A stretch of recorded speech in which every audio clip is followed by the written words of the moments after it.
Today I'm going to show you how to access more information than just what your gauges display in my 2013 Mustang GT Premium with the 5-liter engine. This is some cool information about the Ford Mustang. If you need help accessing information in your 2005 to 2014 Ford Mustang with either the V6 or V8, you're going to find this video useful. If you're watching this video, you've probably heard about engineering mode and want to know how to access it. Do you know about the virtual gauges? The normal display mode gives you some useful information in it if you just dig into the menus.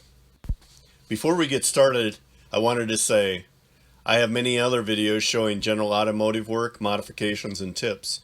If you find this video helpful, consider subscribing and watching the other videos. To subscribe, just click the styles icon in the lower right of the screen.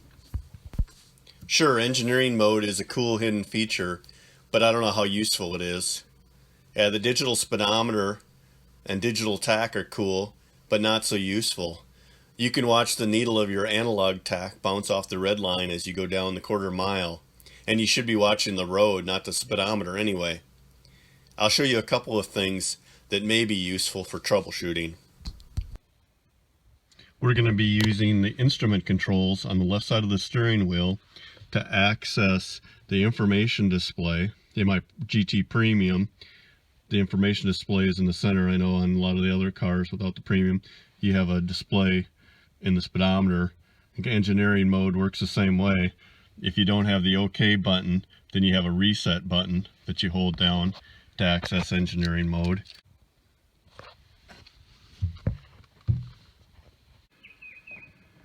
To access engineering mode, insert the key, press and hold the OK button, push in the clutch, hold the brake. First turn the key to the on position and then start the engine.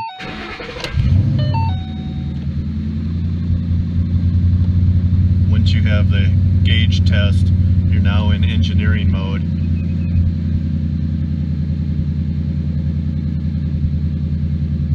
Gauge test, you can see the sweep of the gauges. It's a proof that the gauges work. If the gauges don't work, replace the gauges. I'm going to hit OK to go to the next test. It's going to do a color test of my LCD display in my Premium. And I think it'll keep cycling through the colors until you hit OK again. Then you go to the micro lights on, so it's testing all the lights in the dash to make sure that they all illuminate. Gives you the part number for the instrument cluster. Now here it's telling you a number underneath the ROM level in hexadecimal, so if you can read hexadecimal, you'll be able to interpret what that bottom graphic is showing you there. Again, hexadecimal, the bottom, it's telling you EEPROM information, manufacturer date, a number of variables.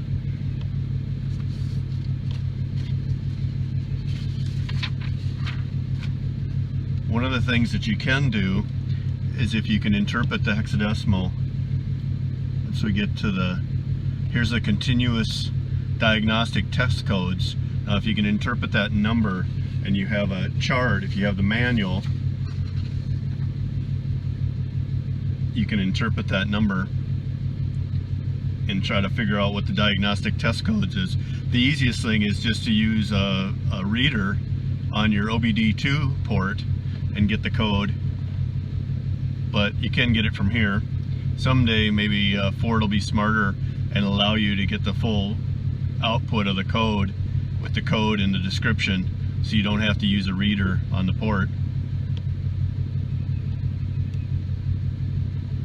So again, I just scroll through these. Here's your vehicle speed in miles per hour, vehicle speed in kilometers per hour, speedometer description there, tachometer, digital tachometer,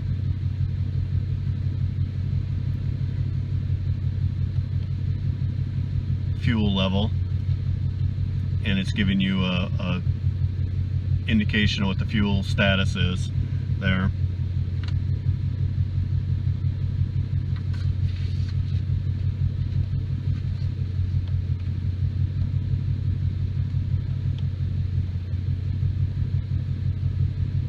So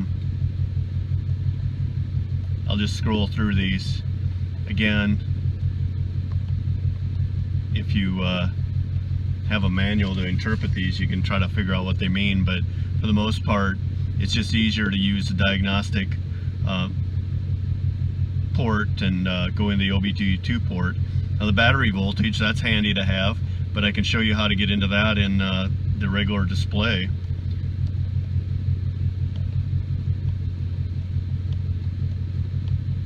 Door ajar. So then you're just scrolling through all the computer variables. And then back to gauge test. So that's the start. So you see my going through the gauge test again. I got the sweep again of my gauges.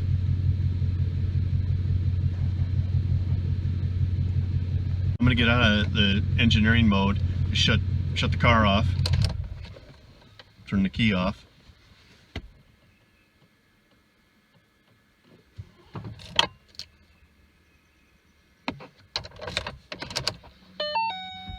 And when I turn it back on,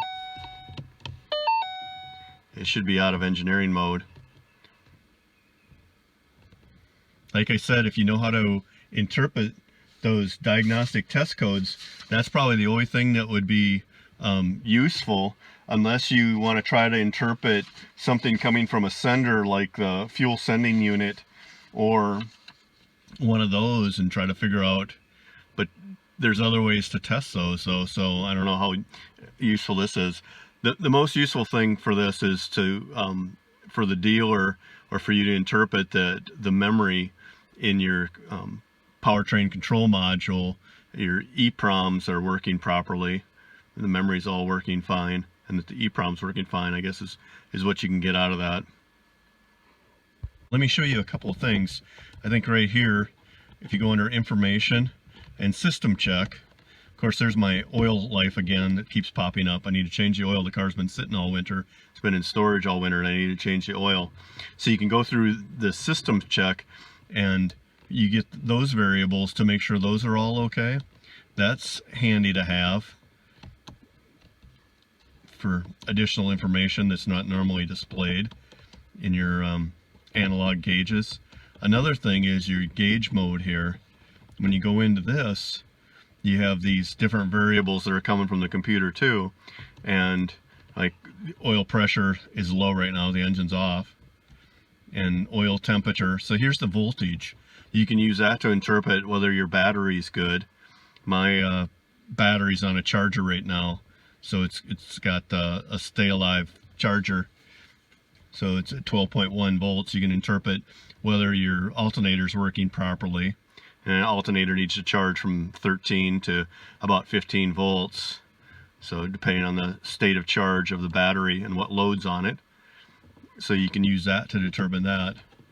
And then if there's any kind of a sensor problem, you can tell if the cylinder head or air fuel ratio is off. So that's very handy to use too, in addition to trying to get into engineering mode. I guess just being able to get into engineering mode once in the life of your car is fun, so you can go ahead and try it. So let me show you one more thing. If you look at the little arrow, like the air fuel ratio, when you're on top of that and it's got the arrow to the right, if I hit OK here, or my right arrow, it'll give me this virtual digital analog gauge. It's a virtual gauge, and it'll show you air fuel ratio, and you can keep that up. So any of these that have the arrow on them, you can see that. So I can put up my volts gauge, so it's a virtual gauge. So you might want to keep one of those up. What I do though is, I'll go back out to the main menu here. I normally keep my fuel economy, my first fuel economy gauge up. It tells me something on the life of the car, how the car is doing, how it's performing. especially when I'm putting on a lot of highway miles. That's usually what I leave up all the time, is this first fuel economy screen. And you can see that I've cleared out my memory on my car, so it's not showing anything for an average miles per gallon there. Well, that concludes the video. I hope that you found it useful, and if you did, let me know in the comments, and please subscribe. I look forward to your comments.